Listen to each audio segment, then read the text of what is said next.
ब्रह्मांड का स्वामी, जिसके एक संकेत मात्र से जो असंख्य ब्रह्मांड की रचना और प्रलय होता है, यदि वह इस पृथ्वी पर आ जाए तो कैसा दिखाई देगा वो। तो शायद हमारे मन में एक चित्र आता है, सिर पर मुकुट होगा, चार भुजाएं, हाथों में शंख, चक्र, गदा और पद्म, चारों तरफ दिव्य प्रकाश। ना? लेकिन जब भगवान इस कृष्ण जब इस पृथ्वी पर आए हैं तो उन्होंने कौन सा रूप धारण किया? एक छोटे से ग्वाल बाल का रूप, जो माँ यशोदा की गोद में खेलता है, जो माखन चुराता है, जो अपने मित्रों के साथ दौड़ता है, हंसता है, खेलता है, और कभी कभी तो डांट भी खाता है। अब यही प्रश्न यहाँ पर खड़ा होता है कि यदि वे भगवान हैं तो इतने साधारण क्यों दिखाई देते हैं? और यदि वे साधारण हैं तो फिर गोवर्धन पर्वत कौन उठाता है? कालिया नाग का दमन कौन करता है? कुरुक्षेत्र में गीता का उपदेश कौन देता है? यही वो रहस्य है, जिसने केवल आज के लोगों को नहीं, निमिषारण में बैठे हजारों ऋषियों को भी सोचने पर मजबूर कर दिया था।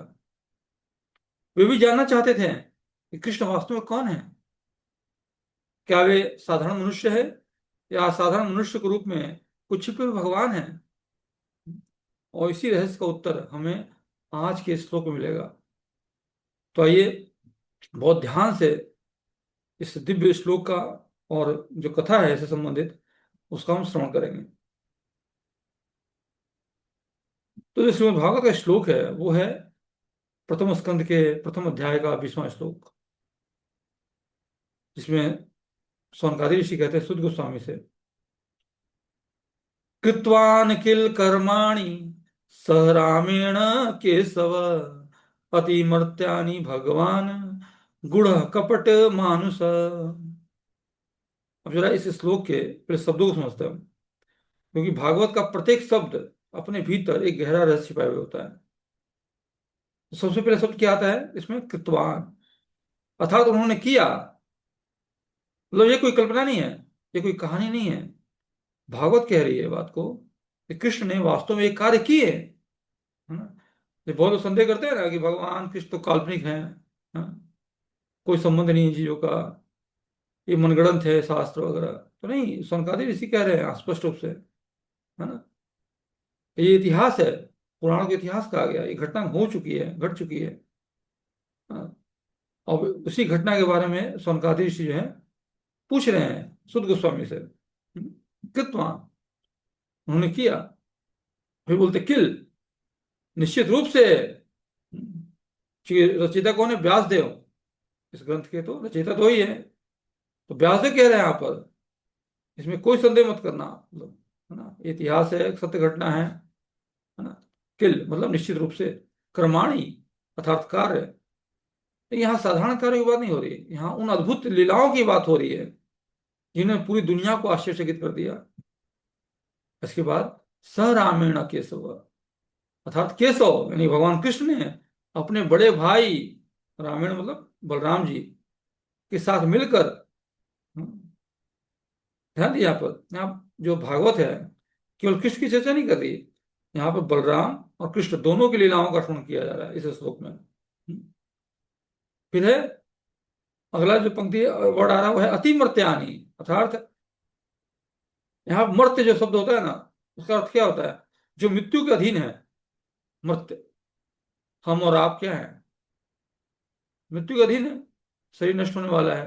हाँ, ये अतिमर्त्य यहाँ शब्द आ रहा है। इसका अर्थ क्या है? ऐसे कार्य जो मनुष्यों की सीमाओं से बहुत आगे हो, ऐसे कार्य जिन्हें कोई राजा, कोई वैज्ञानिक, कोई महापुरुष या कोई सुपर हीरो भी नहीं कर सकता, है ना। यानी कि गोवर्धन पर्वत उठाना, काले नाग का दमन करना, पूतना का वध करना, ये सब क्या है? दुष्कर कार्य है, अति मत मर्त्य कार्य है ना, जो सामान्य जीव नहीं कर सकता। इसलिए यहाँ कहा गया अति मर्त्य। फिर भगवत कहती है भगवान, और ये जो शब्द है ना बहुत महत्वपूर्ण है यहाँ पर। भगवान कृष्ण को केवल महापुरुष नहीं है, वो भगवान कृष्ण स्वयं भगवान है। और यहाँ पर उनको कोई अवतार भी नहीं कह रहा कोई, सीधे सीधे कह रहा क्या? भगवान। भगवान कौन होते हैं? जिसमें षड ऐश्वर्य प्रकट हो, समस्त ऐश्वर्य, समस्त शक्ति, समस्त ज्ञान, समस्त यश, समस्त सौंदर्य और समस्त वैराग्य से पूर्ण जो है वो है भगवान। ये भग धातु से बना हुआ है, इसलिए भगवान है ना। जो छह ऐश्वर्यों को धारण करने वाला है वान, वो है भगवान, ठीक है ना। और अब आता है इस श्लोक का सबसे रहस्यमय भाग। वो क्या है? गूढ़ कपट मानुष। और कितना अद्भुत शब्द है ये ना, गूढ़ अर्थात छिपे हुए, रहस्यमय मतलब गुण मतलब रहस्यमय, यानी अपनी वास्तविक पहचान को प्रकट न करने वाले। कौन है वो? कपट मानुष। अब यहाँ पर बहुतों को समस्या होगी कि कपट, कपट का मतलब होता है धोखा, ये धोखा देने वाले हैं। तो यहाँ पर कपट का अर्थ ये नहीं है। यहाँ का कपट का अर्थ है जो छद्म वेश धारण करते हैं, डिस्गाइज, छद्म वेश, मतलब अपने छुपा के जो आते हैं। जैसे मान लो कोई राजा हो, वो साधारण नागरिक के वस्त्र पहनकर अपनी प्रजा के बीच घूम रहा हो, है ना। तो यहाँ पर इसलिए कहा गया कपट मानुष। हमारे श्री रामचंद्र भी ऐसा ही वेश बनाकर नगर में भ्रमण करते थे कि प्रजा क्या सोचती है उनके बारे में। तो इसलिए यहाँ पे कृष्ण भी आए संसार में एक छद्म वेश बनाकर। तो बाहर से देखने पे वो लगे, साधारण लगे, लेकिन वास्तव में वो क्या है? राजा की भांति है ना। ये राजा कोई निकलता शहर पे ना, तो साधारण कपड़े पहन लेता है, ये होता राजा ही है वो। भागवत यहाँ कह रहा है वे कृष्ण जो है साधारण मनुष्य नहीं थे, वे स्वयं भगवान थे। लेकिन उन्होंने जैसा रूप धारण किया हुआ था, वो अपनी दिव्यता को छिपाकर मानव जैसी लीलाएं कर रहे थे। इसीलिए अधिकांश लोग उन्हें पहचान नहीं पाए। प्रभुपाद जी इस श्लोक के तात्पर्य लिखते हुए हैं, कृष्ण और बलराम इस पृथ्वी पर मनुष्यों की तरह है, लेकिन उनके कार्य किसी भी मनुष्य के लिए असंभव थे। वे यहाँ पर अपनी पहचान का प्रचार करने नहीं आए थे कि मैं भगवान हूं। वो अपनी मधुर लीलाओं के माध्यम से अपने भक्तों को आकर्षित करने आए थे। और यही इस श्लोक का सबसे बड़ा रहस्य है। जो कर्म वो कर रहे हैं वो तो भगवान के हैं, इनका रूप साधारण मनुष्य का है। वो चार भुजा में नहीं आया, वो दो भुजा में आया है, मनुष्यों की तरह। तो यही कारण है ये कृष्ण जो है ना साधारण दिखते हैं, लेकिन वास्तव में असाधारण है। अब प्रश्न उठता है यहाँ पर कि ऋषि मुनि कृष्ण की कथाएं सुनने के लिए इतने उत्सुक क्यों थे? आखिर उनमें ऐसा क्या था? ध्यान दीजिए, नैमिषारण्य में बैठे ऋषि कोई साधारण लोग नहीं थे। वे आत्मज्ञानी थे, वैराग्यवान थे। उन्होंने संसार के सुख दुख को बहुत पीछे छोड़ दिया था। फिर भी वे बार बार कृष्ण की कथाएं सुनना चाहते थे। क्यों? क्योंकि कृष्ण के जीवन में एक अद्भुत रहस्य छिपा हुआ है। बाहर से वे बिल्कुल साधारण दिखाई देते हैं, लेकिन उनके कार्य जो है असाधारण है। और यही गुढ़ कपट मानुष का अर्थ है ना। जैसे कुछ लीलाओं का के माध्यम से समझते हैं हम। जैसे भगवान कृष्ण जब शिशु में रूप में थे, जो छोटे बच्चे थे, लगभग 6 महीने के थे, तो कल्पना कीजिए एक छोटा सा शिशु जो ठीक से चल भी नहीं सकता है, बोल भी नहीं सकता है, उसे गोद में उठाकर एक स्त्री दूध पिलाने बैठती है। बाहर से देखने पर सब कुछ सामान्य लग रहा है, लेकिन वो कोई साधारण स्त्री नहीं थी, वो थी पूतना, एक भयंकर राक्षसी। उसने अपने स्तनों पर विष लगाया हुआ था। उसका उद्देश्य था कृष्ण को मार देना। एक हुआ क्या? कृष्ण ने केवल दूध ही नहीं पिया, उन्होंने उसके प्राण भी खींच लिए। और पूतना चीखती हुई अपने विशाल राक्षसी रूप में गिर पड़ी। अब सोचिए, क्या कोई साधारण शिशु ऐसा कर सकता है? यही भागवत कहता है, अति मर्त्यानी, यानी कि मनुष्य की सीमा से परे की बात है। कोई बच्चा मार सकता है क्या? जो लगभग 16 किलोमीटर लंबी थी, शायद कहा जाता है ऐसा। 16 किलोमीटर या 6 किलोमीटर, मुझे ध्यान नहीं थोड़ा। हाँ, लेकिन इतनी लंबी थी वो। लंबी चौड़ी खूब थी। और उसको छोटा सा बालक जो चल भी नहीं पा रहा है ठीक से, उसने मार दिया। कमाल हो गया तो। हाँ, ठीक ऐसा कार्य केवल भगवान कर सकते हैं, आम जो है मनुष्य का बच्चा वो नहीं कर सकता। हम्म? तो शरीर मनुष्य का है, भगवान का, लेकिन कार भगवान वाले। दूसरी लेते हैं। एक दिन बालक कृष्ण जो है मिट्टी खा लेते हैं, और ग्वाल बाल शिकायत करते हैं। माँ यशोदा दौड़ी दौड़ी आती है, बिल्कुल एक साधारण माँ की तरह, कहती है, कन्हैया मुंह खोलो। और कृष्ण भी एक छोटे बच्चे की तरह मुंह खोल देते हैं। लेकिन जैसे ही यशोदा मैया भीतर देखती है, स्तब्ध हो जाती है। उन्हें मिट्टी नहीं दिखाई देती, उन्हें पूरा ब्रह्मांड दिखाई देता है, ग्रह नक्षत्र दिशाएं, काल, है ना। और सबसे बड़ा आश्चर्य की बात क्या थी, उन्हें स्वयं अपना ही स्वरूप भी दिखाई देता है उसके अंदर, मुख के अंदर, माता यशोदा को। अब जरा सोचिए, जिस बालक के मुंह के भीतर पूरा ब्रह्मांड समाया हुआ है, क्या वो केवल एक साधारण बालक हो सकता है? कभी नहीं हो सकता। हाँ? और फिर आती है एक और लीला, मान लीजिए, समझते हैं। जिसने इंद्र जैसे देवता के अहंकार को तोड़ दिया। उसमें कृष्ण की आयु थी लगभग 7 वर्ष। हम्म, सुकुमार बालक, कोमल शरीर, छोटे छोटे हाथ। जब इंद्र ने वृंदावन पर प्रलंकारी जो वर्षा की, तो कृष्ण ने क्या किया, उन्होंने पूरे गोवर्धन पर्वत को अपने बाएं हाथ की छोटी उंगली उठा लिया, काली उंगली पे बाएं हाथ की, और केवल कुछ मिनटों के लिए, हाँ, मतलब कुछ मिनटों के लिए नहीं, 7 दिन और 7 रात लगातार, बिना थके, बिना डरे, बिना किसी प्रयास के, मानो कोई बच्चा एक छोटी सी छतरी पकड़कर खड़ा हो। और प्रभुपाद कई जगह बताते हैं तात्पर्य में, कि आजकल बहुत लोग स्वयं को भगवान घोषित करना चाहते हैं। हाँ? यदि कोई कहता है कि मैं भगवान हूं, तो उनसे पहले पूछो कि भाई, पहले आप एक ईंट का कोई टुकड़ा ही, अगर आप एक एक कुछ मिनट तक हाथ उठा सकते हो, आप उठा के दिखाओ, उठा में रहो। कृष्ण तो पूरा पर्वत उठा लिया था। अरे वो छोड़िए, आप एक कटोरा उठाइए आप, काली उंगली पे, क्या उठा सकते हैं बहुत देर तक? नहीं, हाथ दर्द हो जाएगा आपका, उंगलियां दर्द करने लगेंगी। और कृष्ण ने क्या किया, पूरा पर्वत उठा लिया था। इसलिए कृष्ण का भगवान होना किसी भावना या अंधविश्वास पर आधारित नहीं है। उनकी लीलाएं स्वयं इसका प्रमाण है। और यही कारण है कि ऋषि इन कथाओं को सुनकर कभी तृप्त नहीं होते थे, क्योंकि हर लीला एक ही बात सिद्ध करती है, बाहर से वे वृंदावन के एक सरल ग्वाल बाल दिखाई देते हैं, नहीं, भीतर से संपूर्ण सृष्टि के स्वामी हैं। हम्म, यही है गुड़ कपट मानुस, मनुष्य जैसा दिखाई देने वाला, ये वास्तव में स्वयं भगवान है। हम्म। तो अब तो हमने क्या देखा, कृष्ण क्या है, वो साधारण नहीं थे।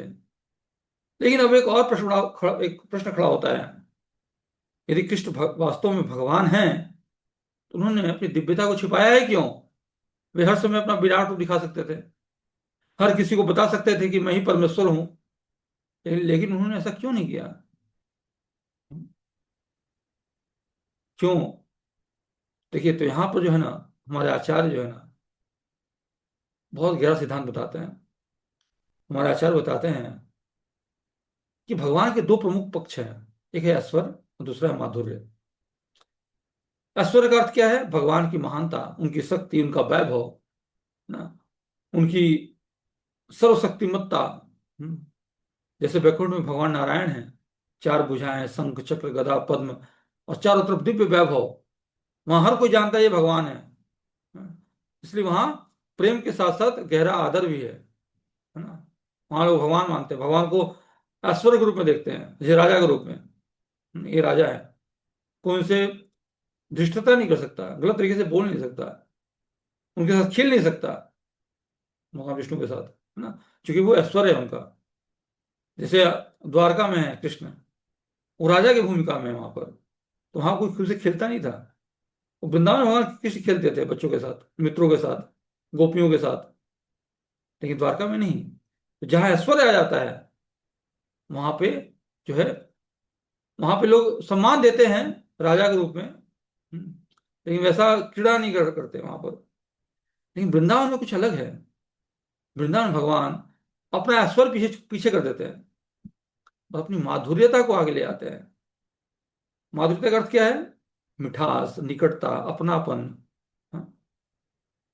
जैसे मान लीजिए आप हैं, तो ये आप है मान लीजिए, आप घर में क्या है, आप अपने बच्चों के लिए से प्रेम करते हैं, बच्चे आपके ऊपर बैठ जाते हैं, या जिद करते हैं, उनके साथ खेला खेल करते हैं। ऑफिस जाते हैं तो आप बॉस है, आपसे लोग सम्मान से बात करेगा, सर सर कहेगा। तो वैसा ही कुछ है, घर में तो आप माधुर्य प्रेम में हैं अपने बच्चों के साथ, है ना, लेकिन ऑफिस में आपका ऐश्वर्य है वहां पर। तो ऐसा कुछ यहाँ पर है। वृंदावन में क्या है, भगवान मिठास दिखाते हैं, अपनापन दिखाते हैं, मतलब ऐसा प्रेम दिखाते हैं जिसमें भय ना हो, ऐसा प्रेम जिसमें दूरी ना हो, ऐसा प्रेम जिसमें भगवान भी अपने भक्त के सामने हार जाते हो। जैसे आपका बच्चा मान लीजिए कि जिद करे, तो कई बार आप उसकी जिद पूरी कर देते हैं, है ना, हार मान लेते हैं, हाँ आप सही हो बेटा, आप गलत नहीं हो, आप सही हो, है ना? तो वैसा ही कृष्ण यहाँ करते हैं। मतलब वृंदावन में भगवान कृष्ण स्वयं को छिपा लेते हैं, ये बताना चाहते हैं कि मैं जो हूं आपके बराबर हूं, मैं आपसे बहुत बड़ा नहीं हूं, है ना। अब प्रश्न ये है कि वे स्वयं को छिपाते कैसे हैं। इसके लिए भगवान अपनी अंतरंगा शक्ति का उपयोग करते हैं, जिसे योग माया कहते हैं। योग माया भगवान के स्वर, है ना, पर एक पदर डाल देती है। ध्यान दीजिए, यहाँ पर अस्वर समाप्त नहीं होता, अस्वर छिप जाता है। जैसे सूर्य होता है ना, बालों के पीछे छिप जाए तो सूर्य वही है, लेकिन दिखाई कम देता है। वैसे ही कृष्ण की दिव्यता बनी रहती है, लेकिन प्रेम के लिए ढकी रहती है, जिससे वो प्रेम का आदान प्रदान अपने भक्तों के साथ कर सके। और जब सोचिए यहाँ पर, यदि यशोदा मैया हर समय कृष्ण को देखती, चार भुजाधारी नारायण के रूप में देखती, तो क्या वे कभी उन्हें डांट पाती? क्या वे कह पाती, कन्हैया तूने फिर माखन चुराया? क्या वे रस्सी लेकर उन्हें बांधने की कोशिश करती? बिल्कुल नहीं करती। वे हाथ जोड़ कर खड़ी हो जाती कि आप तो भगवान है। भगवान कृष्ण हैं, आए थे पहले कारागृह में चतुर्भुज रूप में, नारायण रूप में। तो माता ने कहा आप बालक बन जाइए, तो भगवान चतुर्भुज रूप से बालक बन गए, है ना। तो वही बात है यहाँ पर, कृष्ण को क्या चाहिए, माँ का प्रेम, है ना। इसलिए उन्होंने अपनी भगवत्ता जो है छिपा ली, एक छोटे से बालक की भूमिका निभाई। इसे कहते हैं वात्सल्य रस, है ना। इसी प्रकार यदि सुदामा या श्रीदामा हर समय ये सोचते रहते हैं कृष्ण तो संपूर्ण ब्रह्मांड के स्वामी हैं, तो क्या वे उनके कंधों पर चढ़ पाते? क्या उनके साथ लगाते? क्या उन्हें खेल में हरा देते? कभी नहीं। मित्रता संभव तभी संभव है जब भगवान स्वयं को मित्र बनने दें। हाँ? इसलिए कृष्ण ने क्या किया, अपना ऐश्वर्य छिपाया ताकि सखा भाव का रस प्रकट कर सके। लेकिन जब भक्तों पर संकट आया, उनके मित्रों पर संकट आया, उन्होंने कालियानाग का दमन भी कर दिया। हाँ? और सारे जो भक्त हैं वहां वृंदावन के सब परेशान हैं, अरे कृष्ण को तो पानी में चला गया, अब तो पक्का वो नहीं बचेगा। क्योंकि पता ही नहीं उनको, वो समझ रहे क्या ये साधारण बच्चा है। हाँ? यशोदा वहां दौड़ते दौड़ते आती हैं, जब सुनती को चला गया अंदर पानी के अंदर, बेहोश हो जाती है। क्यों? क्योंकि मोह है, एक इस माँ का बच्चे के प्रति होता है ना मोह, वैसा मोह था, बेहोश हो जाती है, मानती नहीं थी को भगवान है। हाँ, क्योंकि भगवान ने योग माया का पर्दा लगा दिया था कि कोई समझ ही नहीं सके, तो आदान प्रदान नहीं हो पाएगा प्रेम का। हम्म? और यही बात गोपियों के प्रेम में दिखाई देती है। गोपियां कृष्ण को इसलिए प्रेम नहीं करती थी कि वे भगवान हैं, वे उन्हें इसलिए प्रेम करती थी क्योंकि वे हमारे कृष्ण हैं। उनका प्रेम किसी पदवी पर आधारित नहीं था, है ना, वो शुद्ध प्रेम था। और कृष्ण को यही प्रेम सबसे अधिक प्रिय है, शुद्ध प्रेम। और जो आचार्य हैं इस पूरी व्यवस्था को एक सुंदर नाम देते हैं, क्या बोलते हैं, नरलीला। ध्यान दीजिए, कृष्ण मनुष्य नहीं बनते हैं, वे अपनी भगवत्ता नहीं खोते, वे सच्चिदानंद भगवान ही रहते हैं, लेकिन वे मनुष्य जैसी लीलाएं करते हैं। क्यों? ताकि हमसे जुड़ सके, ताकि हम उनसे प्रेम कर सकें, ताकि हमें यह ना लगे कि भगवान बहुत दूर है। अगर ऐसा करते हैं तो सोचिए जीव का कल्याण कैसे होगा फिर, अगर भगवान ना खेलें, तो उनकी लीला कैसे प्रकट होगी? हम जो आज की इस कथा का आनंद ले पा रहे हैं, वो कथा का आनंद कैसे मिलता? हाँ? हमारा हृदय शुद्ध कैसे होता फिर? तो भगवान आते क्यों हैं संसार में? जीवों को आकर्षित करने के लिए। हम्म? कि जीव आकर्षित हो और तो अपने धाम ले चलो। तो आते किस लिए? साधारण मनुष्य बन के आते हैं, है ना। उनकी लीला साधारण होती है ना, लेकिन दिव्य होती है। तो वृंदावन का संदेश यही है कि भगवान केवल पूजे जाने के लिए नहीं आए, वे प्रेम पाने और प्रेम देने के लिए आए। और शायद यही कारण है कृष्ण की जो मधुर लीलाएं हैं ना सुनकर ऋषि मुनि भी तृप्त नहीं होते और हम भी तृप्त नहीं होते हैं। कि संसार में शक्ति से बड़ा आकर्षण नहीं है ना। यहाँ पे जो तथाकथित जो होते हैं ना बहुत सारे गुरु, या जो अपने को भगवान कहते हैं, वो शक्ति दिखाते हैं। वो घड़े से सोना निकालते हैं तो मुंह से सोना निकालते हैं, कि लोग चमत्कार को नमस्कार करें, अब मुझे भगवान मान लें। तो मतलब क्या है, संसार में शक्ति का प्रदर्शन, वो आकर्षण का केंद्र है, उससे लोग आकर्षित होते हैं। लेकिन भगवान की मधुरता, उनकी सरलता, उनका प्रेम इन चीजों से कहीं अधिक आकर्षक है। इसलिए भागवत कहती है, गुढ़ कपट मानुष, गुड़ विज्ञान है ये, आम व्यक्ति समझ नहीं पाएगा इसको। मतलब वे साधारण दिखाई देते हैं लेकिन वास्तव में स्वयं भगवान है। उन्होंने अपनी जो भगवत्ता को नहीं, अपने ऐश्वर्य को छिपाया। मतलब भगवत्ता भी छिपाई, नो डाउट, लेकिन वो प्रकट हो जाता है ना देखा जाए तो। लेकिन आम जन तो पहचान नहीं पाते फिर भी उनकी भगवत्ता को, है ना। और उन्होंने अपने ऐश्वर्य को छिपाया ताकि प्रेम प्रकट हो सके। अगर आप भगवान लीलाएं करते हैं, बता देते हैं कि मैं भगवान हूं, फिर सारी ये लीलाएं आती नहीं, प्रेम प्रकट नहीं होता। कौन किससे प्रेम करे फिर? कोई राजा से प्रेम नहीं करता, राजा से लोग डरते हैं कि सजा दे देगा अगर मैं इसके खिलाफ कुछ बोलूंगा तो। हाँ, तो यहाँ तो उल्टी बात है। लोग कृष्ण जो हैं अपने ग्वाल बाल के मुख से माखन निकाले खा रहे हैं, समझ रहे हैं ना। और ग्वाल बाल भी ऐसे ही कर रहे हैं, कृष्ण के मुंह से झपट्टा मार के छीन रहे हैं माखन। क्या कोई राजा के साथ ऐसा कर पाएगा?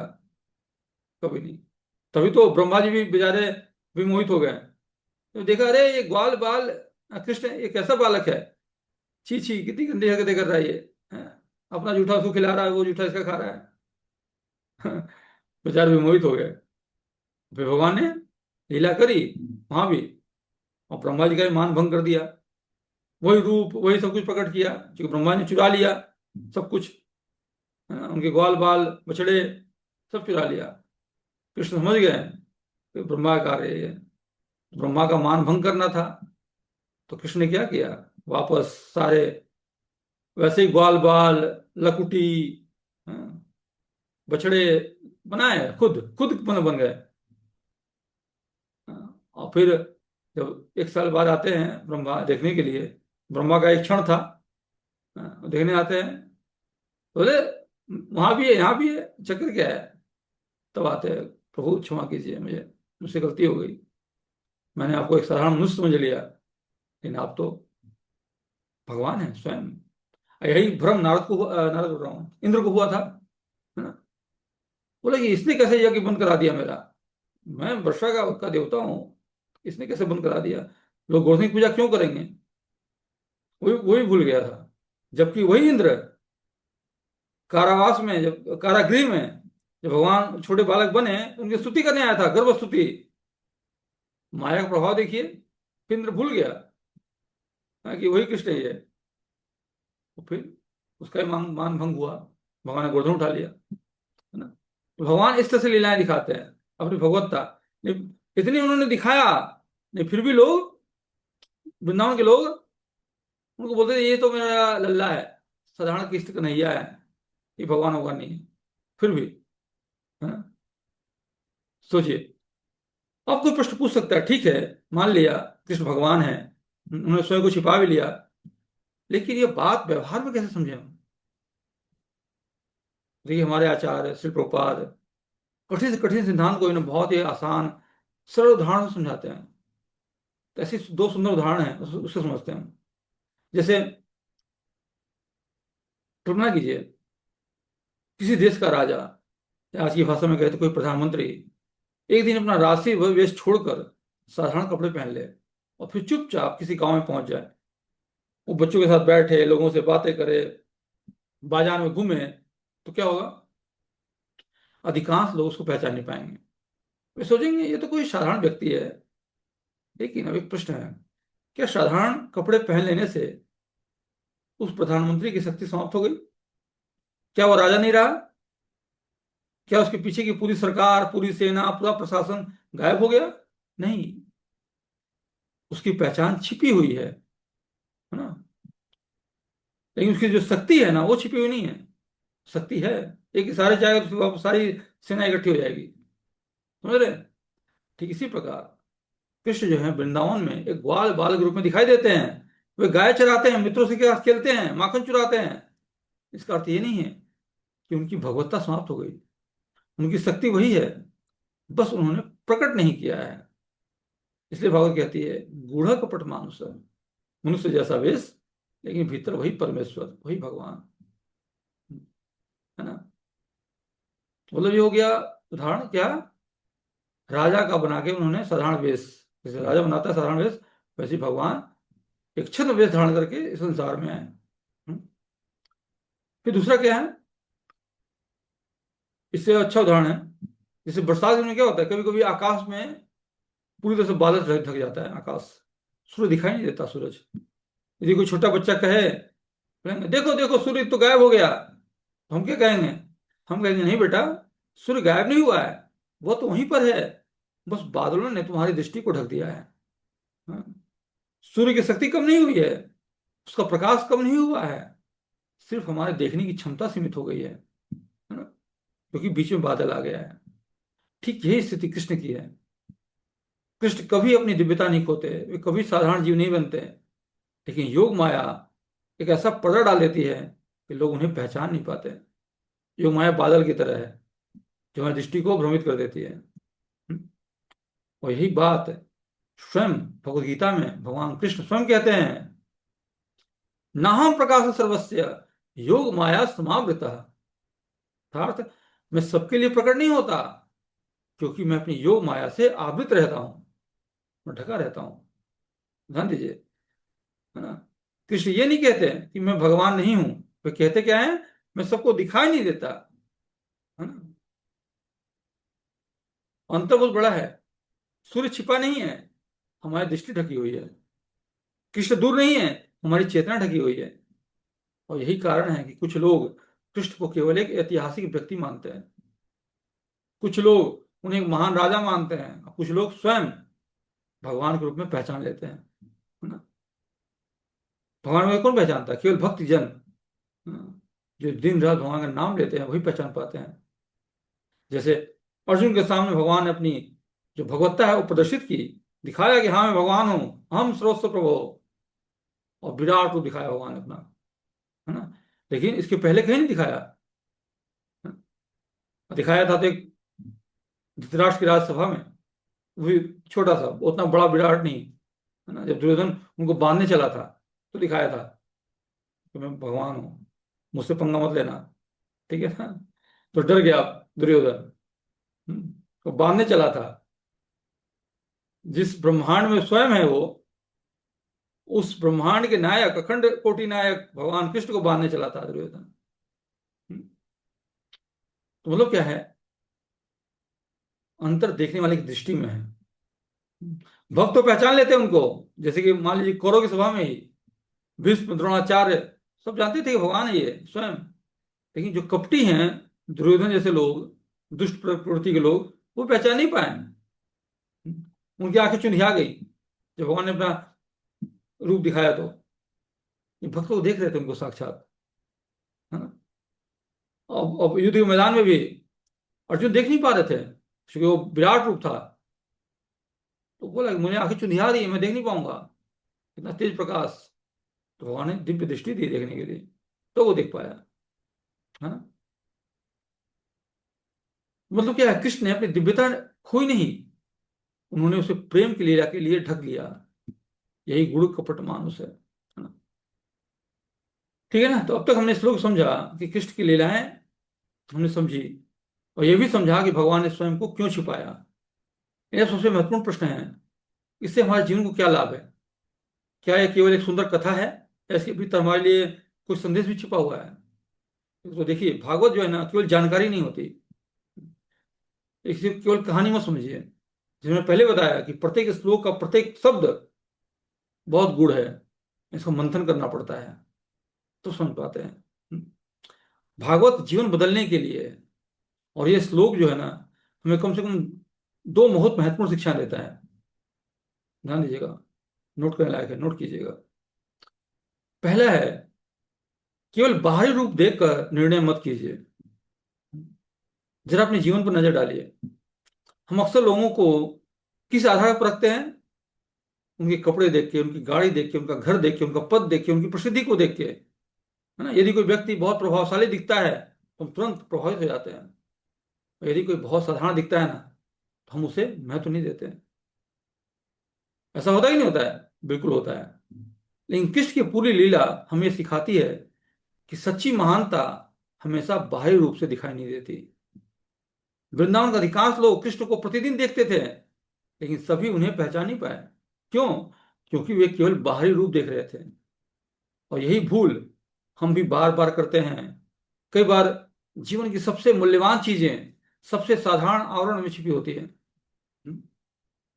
एक साधारण संत, एक साधारण भक्त, एक साधारण पुस्तक, एक साधारण सलाह हमारा पूरा जीवन बदल सकती है ना। लेकिन उस पर हमें अपनी रोशनी डालनी पड़ेगी, अपनी दृष्टि बदलनी पड़ेगी थोड़ी सी, तब बदल पाएगा।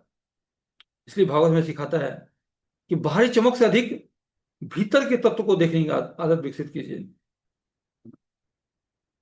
कोई व्यक्ति साधारण नहीं होता, कुछ ना कुछ गुण होता है, उसे गुणों को देखिए, कमियों को मत देखिए। कमियां तो चांद में भी है, सूरज में भी है ना। सूरज तपाता है नजदीक जाने पे, और चांद में भी दाग है। दिखने में दाग है कि नहीं? दिखता है, दिखता है। और इस संसार में भी जो सुंदर चीजें हैं वो नष्ट होने वाली हैं। चाहे वो कोई सुंदर स्त्री का रूप क्यों ना हो। जवानी में बहुत सुंदर लगेगी, लेकिन धीरे धीरे उम्र बढ़ते के साथ साथ बुढ़ापे में सारा चेहरा का झुर्रियां मुरझा जाएंगी। इसीलिए कहा गया है हमें अंदर का गुण देखना चाहिए। गुण महत्वपूर्ण महत्वपूर्ण है। और गुण देखते हैं तो वो जो है असली पारखी है। और जो कि ऊपर ऊपर दृष्टिपात करता है, चमक दमक देख के, गाड़ी घर ऐश्वर्य देख के, तो समझ लीजिए कि वो अच्छा पारखी नहीं है वो।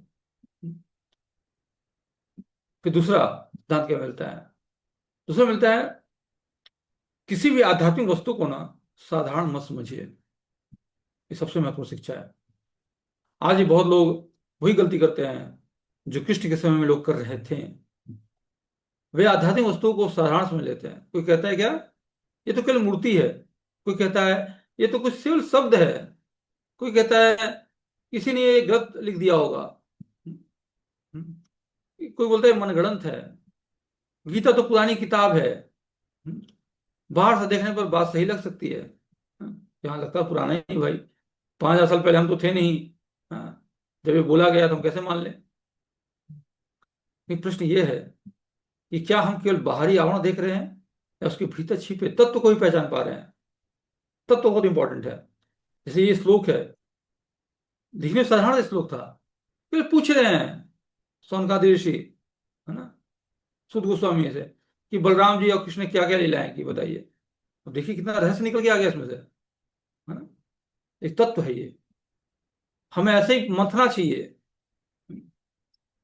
प्रत्येक शब्द को, प्रत्येक श्लोक को, तत्व को पहचानना चाहिए, उसमें शिक्षाएं निकालनी चाहिए और अपने जीवन में अपनाना चाहिए। जैसे कृष्ण हैं, बाहर से साधारण ग्वाल बाल दिखाई देते थे, लेकिन भीतर से स्वयं भगवान थे। वैसे ही भगवान ने अपने को अनेक आध्यात्मिक माध्यमों से में भी प्रकट किया था, जो किया है ना। जैसे मंदिर में अर्चा विग्रह के रूप में, जो सामान्य मनुष्य होगा बोलेगा ये तो पत्थर की मूर्ति है, ये तो लकड़ी की मूर्ति है, लेकिन साक्षात कृष्ण है, अर्चा विग्रह के रूप में है। नारद भक्ति सूत्र है, नारद पांचरात्र है, उसमें बताया गया है एक ऐसे पूजा विधि है, बताई गई है अर्चा विग्रह की, कि भगवान स्वयं प्रकट हो जाते हैं जब उनकी पूजा होती है तो। साक्षात उदाहरण देखिए अयोध्या में रामलीला स्थापित हुए थे, हाँ, और जब उनका जब प्राण प्रतिष्ठा हुआ तो दोनों का रूप बदल गया। क्यों हुआ वो सब? क्योंकि भगवान स्वयं आ गए उस मूर्ति में, है ना। तो वो पूजनीय हो गया। हाँ।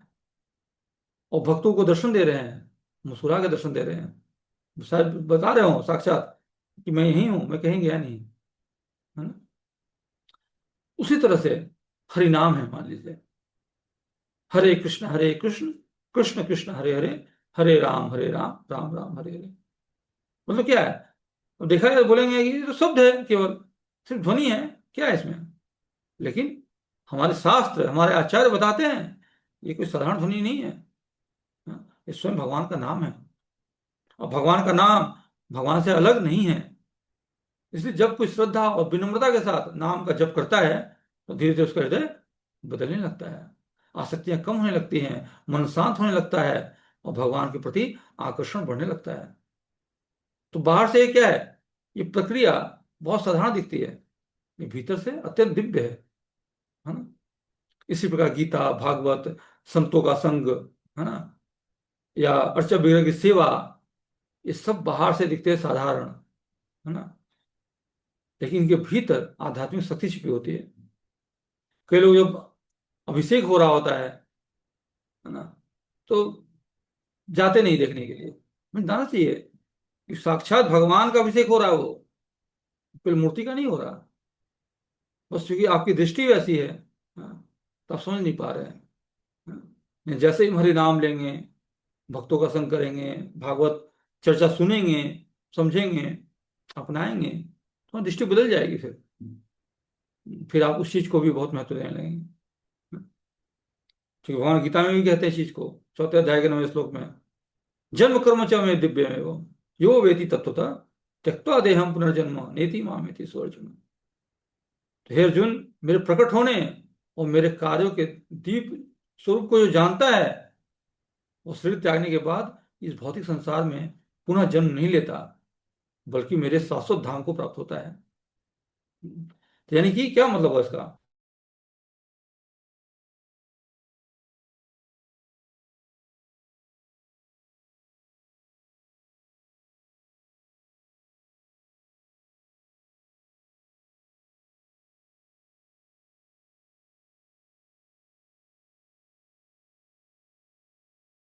नहीं है जैसे वृंदावन के लोग समझते थे।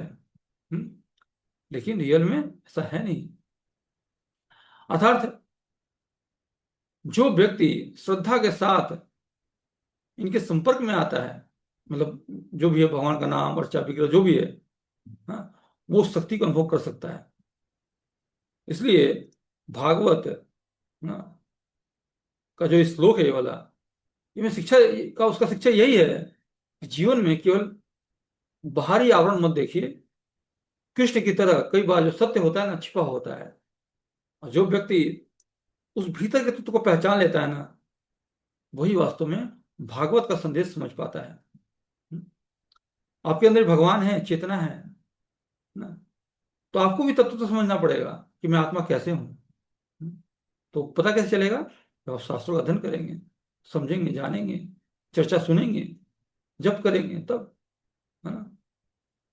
तो केवल भक्त ही जान सकता है तत्व से उस चीज को, ठीक है ना। तो आज हमने क्या देखा? हमने देखा कृष्ण का साधारण दिखाई देना उनकी कमजोरी नहीं है, बल्कि उनकी करुणा का प्रमाण है। ये उनकी महानता है। वे इतने महान हैं कि उन्हें अपनी महानता दिखाने की आवश्यकता नहीं पड़ती। वे इतने ऐश्वर्यशाली हैं कि अपने ऐश्वर्य को भी प्रेम के पीछे छिपा सकते हैं। जरा सोचिए, जिसके संकेत प्रसंग ब्रह्मांड चल रहे हैं, वही भगवान यशोदा मैया के डर से भाग रहे हैं। जो संपूर्ण सृष्टि का पालन करता है, वही नंद बाबा के घर माखन मांग रहा है, गोपियों के यहाँ माखन चुरा रहा है। जो सबको नचाता है, वो क्या कर रहा है? वही वृंदावन में अपने भक्तों के प्रेम पर नाच रहा है। और शायद यही कृष्ण की सबसे अद्भुत विशेषता है। वे केवल सर्वशक्तिमान नहीं है, वे सबके प्रिय भी हैं। वे केवल पूजे जाते नहीं है, बल्कि प्रेम किए जाने योग्य है ना। इसलिए भागवत बार बार हमें जो है आमंत्रित करता है कि कृष्ण को केवल अपनी भौतिक आंखों से मत देखो, केवल बाहरी रूप से मत देखो, शास्त्र की दृष्टि से देखो, आचार्यों की दृष्टि से देखो, और एक भक्ति की दृष्टि से देखो। और जब हम इस गुरु शिष्य परंपरा के अंतर्गत ना जब श्रवण कीर्तन और भगवान का स्मरण करते हैं, तो धीरे धीरे हमारे हृदय पर पड़ा जो अज्ञान है उसका पर्दा हटने लगता है।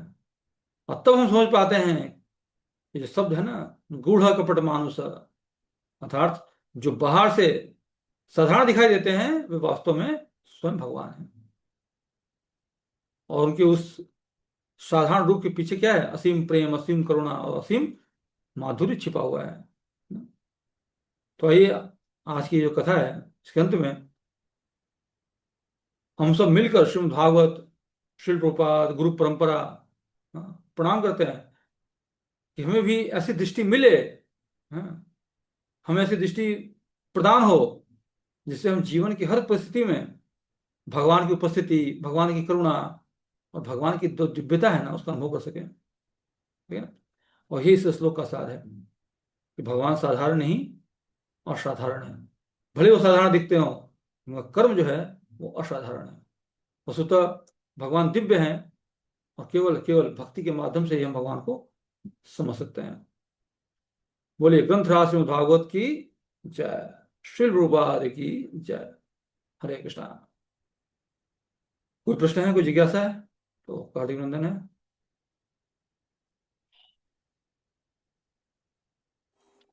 प्रभु जी केवल दो ही आ, सूत्र थे आज के श्लोक में? सूत्र, हाँ, मतलब प्रैक्टिकल एक्चुअली है ना, नहीं, प्रैक्टिकल।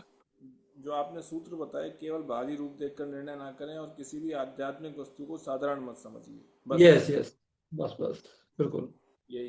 इस श्लोक का यही भाव है, मतलब इस श्लोक से जो निकलता है ना शिक्षाएं, वो यही दो है। जी जी जी। क्योंकि भगवान को भी लोग साधारण समझते थे, लेकिन भगवान हाँ असाधारण थे अंदर से, है ना। हम भी क्या देखते हैं, बाहर देखते हैं चीजों को, भौतिक चीजों को अनुमान लगा लेते हैं, है ना, और उसी के प्रति आकर्षित हो जाते हैं। तो हमें और ऐसा नहीं ये करना है। क्या ये भी हम्म। सत्य बात है कि जो असाधारण वस्तुएं होती हैं वो ज़्यादातर साधारण सी ही दिखती हैं? ये भी बात सत्य है। हाँ, ऐसा है, बिल्कुल। हाँ, क्योंकि क्योंकि मोस्ट ऑफ द देखिए, टाइम यही देखा गया है कि जो भी मतलब एक्स्ट्रा ऑर्डिनरी लोग होते हैं वो दिखते बड़े साधारण से ही हैं। हाँ ऐसा है, बिल्कुल। हाँ क्योंकि उनमें विनम्रता होती है ना। और विनम्रता क्या होती है? अपने को झुकाती है कि मतलब मुझे, जी। मैं कुछ भी नहीं हूँ, है ना। हाँ और इस विनम्रता के कारण जो है, उनकी जो अंदर की जो छिपी हुई शक्तियां हैं वो भी हाँ बहुत न्यून लगती हैं, छोटी लगती हैं, लेकिन होते वो महान है। क्योंकि विनम्रता एक गुण है जो व्यक्ति को महान हाँ बनाता है ना। लेकिन जो समझ जाता है, हाँ, कि हाँ इसी विनम्रता में राज छिपा हुआ है, वो तो पहचान लेता है। और जो सोचता है कि अरे तो बहुत ही बेचारा नाजुक भक्त है, हाँ, तो उसको सताना चाहता है, उससे कुछ अपना स्वार्थ सिद्ध करना चाहता है ना। तो लेकिन वो उसकी मूर्खता होती है। तो ऐसे भागवत में बहुत सारी स्टोरीज हैं, जो जैसे कि अ, राजा भरत थे, जो ब्राह्मण बने, जड़ भरत। तो वहां का राजा उनको पहले साधारण समझता है कि अरे ये तो पालकी ढो रहा है, अरे ये तो बहुत विनम्र है। लेकिन जब वो अपना मुख से विद्वतापूर्ण बातें करने लगते हैं, राजा को शिक्षा देने लगते हैं, तब बोलता है, अरे आप कौन हैं? आप आप कौन से ब्राह्मण हैं? कहाँ आपका निवास है? हैं? मुझे बहुत बड़ी गलतफहमी हो गई कि मैंने आपको साधारण मनुष्य समझ लिया, है ना। तो ये चीज होती है, जब तक व्यक्ति मुख से बोलता नहीं है ना। हाँ, क्योंकि जड़ भरत क्या थे? गंदे थे, मैले कुचेले पहनते थे, क्योंकि भगवान के ध्यान में लीन लीन रहते थे, है ना। तो उनको लोग सोचते थे कि ये तो मजदूर है, हाँ चलो भाई इसको लगा दो पालकी में। तो लगा दिया लोगों ने पालकी में ढोने के लिए, चलो ढो पालकी। लेकिन वो देखते थे, चींटी नीचे देख रहे थे कि चींटी कोई मेरे पैर के नीचे ना आ जाए, तो उछल उछल के चलते थे। हम्म। चल रहे थे तो राजा की पालकी हिलती थी, तो राजा क्रोधित हो गया कि अरे कौन दुष्ट आ गया है, हाँ कहाँ, इसको पालकी लेके चल नहीं रहा है। तो जो साथ में वाले पालकी वाले थे उन्होंने कह दिया कि ये जो नया नया आया है ना सेवक, वो ये है, इसकी वजह से समस्या आ रही है। तो राजा ने बहुत क्रोधित हुआ, बोलने लगा कि मैं राजा हूं और तुम ठीक से नहीं चलाओगे तो मैं तुम्हें बहुत दंड दूंगा। लेकिन फिर भी वो ऐसे चलते हैं। तो फिर क्रोधित हो गया जो, और बहुत ज्यादा। तब वो उसने उन्हें उन्होंने कहा, अब किसको मारोगे, किसको डांटोगे? हाँ, मैं तो आत्मा हूं, मैं शरीर थोड़ी हूँ। तो वैसी बात उन्होंने बोली। तब राजा का दिमाग ठनका। कह रहे, वो जा रहे थे कपिल भगवान की सभा में प्रवचन सुनने, राजा। हम्म। और जब बीच में उन्होंने इसका सुना, इनकी वाणी, तो प्रभावित हो गए। तो जब तक वो मुख से बोले नहीं, तब तक उनकी क्या थी, विद्वता छिपी हुई थी। लेकिन हमें सावधान रहना चाहिए, है ना, क्योंकि शिक्षा इससे ही मिली हमें कि जब भी कोई ऐसी परिस्थिति आए, कोई ऐसा व्यक्ति दिखे, तो पहले उसको तौलिए, उसके बाहरी रूप से नहीं। और मान ली बाहरी रूप से वो कमजोर भी दिखता हो, हाँ, तो उसके गुण को देखिए, उसके बोलने की शैली को देखिए, और उसको पहचानने की कोशिश कीजिए, यहाँ जरूर इसमें कोई बात है। हाँ? तो इस तरह से हम जो है इन दुविधा से बच सकते हैं। यही इसकी शिक्षा है इस श्लोक की।